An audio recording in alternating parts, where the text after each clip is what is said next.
got him. Oh, you got him. Oh, not very big. Look at the size of him. You've got to be joking. I have put this great big Wilson slickback on in the hope that being that it's a bit cooler, we might find a bigger fish. Look at the size of the fish I've caught.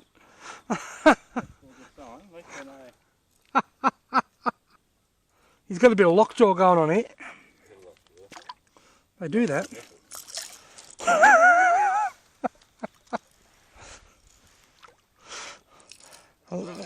Look at how fat it is. It's round. It looks like an American crappie. I'll take that off. I'll take the lure out. What the? Have a look at the shape of this Murray cod. You can actually feel something real. I'd say it's got a belly full of real hard yabbies. I can feel something really hard in its stomach. Look at the shape of it, Brett. It's like a bass. it's like a little crappie. Mate, I'm going to let you go and digest some food. I can't believe you were trying to eat more. He has got a belly full of yabbies. I can feel them, or something really hard. And on top of that, he has taken the big full-size Wilson slickback. You know what that tells me, Brett? Yeah, they're hungry. He's eating. So if he's hungry, there's got to be another hungry one around, doesn't there? Surely. That's the fattest cod I've ever seen. It's certainly not the biggest, but it's like the fat Albert of the Murray cod world.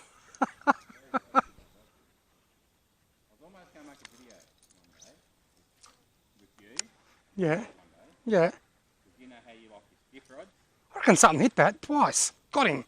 You did hit it. He did hit it.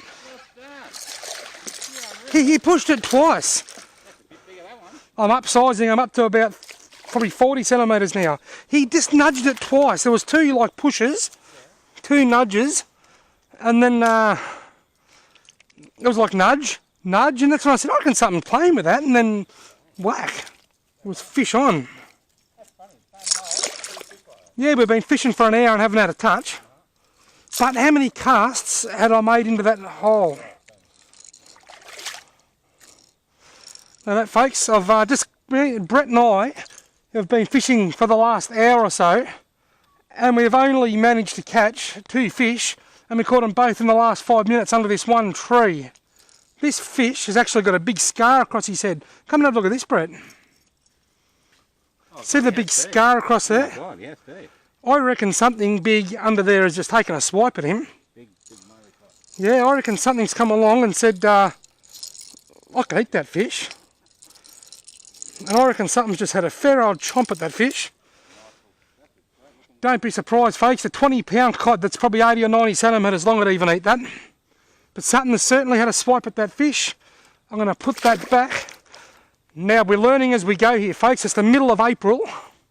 And Brett and I have been fishing for an hour and have not had a touch until now. Now we've just caught 2. We've caught them both under the one log. I must have made 30 casts into this log to get those 2 fish. It's not like in the middle of summer when you can just cast out and fan your way along. Repetitive casts, which is good in the sense that it means that you can walk less distance and cover less water. So if you've only got 2 or 3 hours free, you don't need kilometres of water to fish. You can just go along, just make dozens of casts at each snag, and eventually something might come out and hit that. And even that cod then, when it hit this big Wilson slickback, it was a half-assed strike. He hit it twice, and it was on the 3rd strike that he actually hooked up. Well, for whatever reason, big and green seems to be working today, Brett.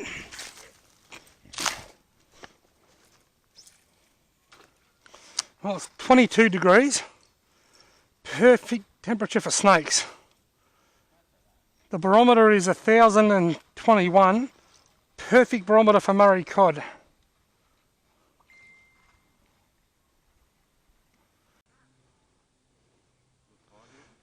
Here you go, folks. Look at this beautiful little tiger snake. Brett and I almost walked straight down on top of this snake. Absolutely beautiful. 22 degrees. And I just said to Brett, here he goes, look at that, he disappeared under that log. Here you go, folks, look at this beautiful little tiger snake. Brett and I almost walked straight down on top of this snake. Absolutely beautiful. 22 degrees. And I just said to Brett, here he goes, look at that, he disappeared under that log. Now I'll tell you something about snakes. He's gone under that log there now. So what that means is he's not going to come out. He doesn't want to bite me. You watch, I'll even prove it. I'll come and stand on the log. I'm now standing on the log and I know there's a snake directly under me. He is not going to waste his energy coming out to attack me. He's just laying under there thinking, geez, I wish that bloke with the beard would piss off. But he's not going to expel any energy coming out to bite me because he doesn't want to bite me. He's a tiger snake. He's very dangerous. But he's not dangerous in that position.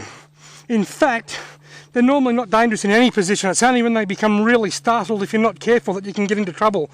If I put my hand under there, he probably won't even try and bite it. But I'd have to be an absolute fool to do that.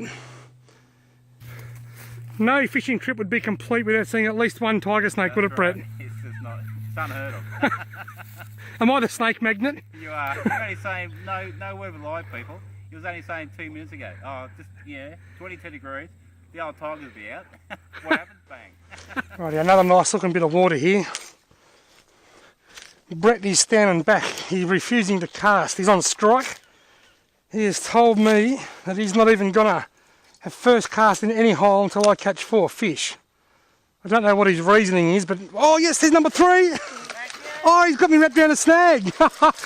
I really wish that you had a cast in there first, Brett. I really wish that you would just... I know you're a gentleman, but it's sort of not fair. I don't mind at all.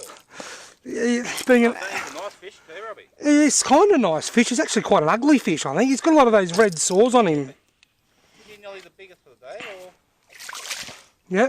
No, yeah, he's the biggest for the day. Yeah, definitely, yeah. Nice fish. Nice Murray cod there of around about, oh no, 40 to 45 centimetres. He's got a lot of those little red sores on him. You get a lot of them this time of year.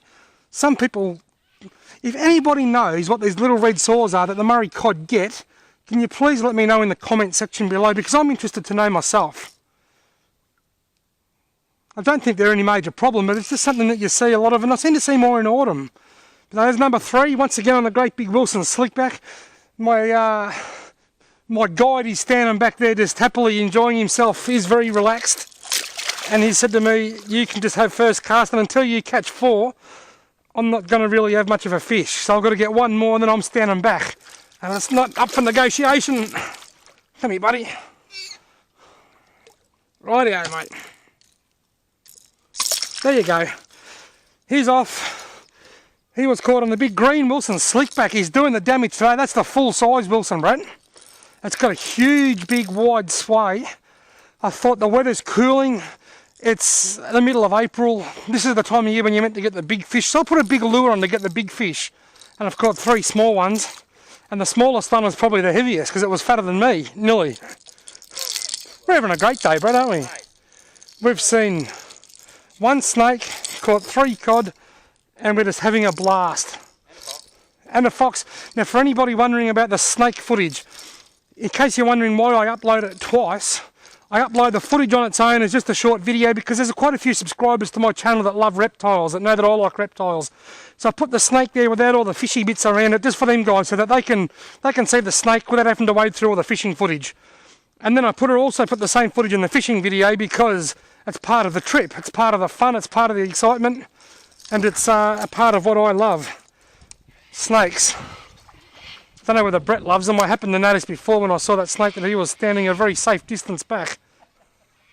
He was 20 feet behind me, thinking this guy is a Fruit Loop. I tell you what, folks, if I'm a Fruit Loop, it's a Kellogg's Fruit Loop, not one of them bloody generic home brand ones. Nothing but the best quality. Rightio, folks, it's the middle of April and Brett and I have had a fantastic trip. We've caught 3 Murray cod. Now, a lot of the information that I share with you guys is stuff that we've worked out. Fishing is one of those things where you're forever learning things and you're learning as you go. And as I learn things, I like to share them. And a couple of things that I've done differently today that I think have helped me, I'm going to tell you. One of them is a really slow retrieve. I have slowed my retrieve right down. It means I don't make as many casts because it's taken me 3 times as long. Giving the lure a couple of quick cracks to get it down, then really slowly. Because the water's colder, I'm just thinking that maybe the fish's metabolism is slowing them down and they just don't have the energy to charge out after a lure. So if it's going slow, it's going to keep it in the strike zone for longer. So in this cooler water, and this is only what's worked for me today, is a really slow lure retrieve, and also just nagging, continually casting to the one log. A bit like my kids nagging me and continually asking for money to go to the shop. I am continually casting to try and just tempt a fish that may otherwise not want to come out. I caught 3 cod today. One of them was a nice solid strike, but the first 2 were a half-assed sort of a push, a nudge, a swipe.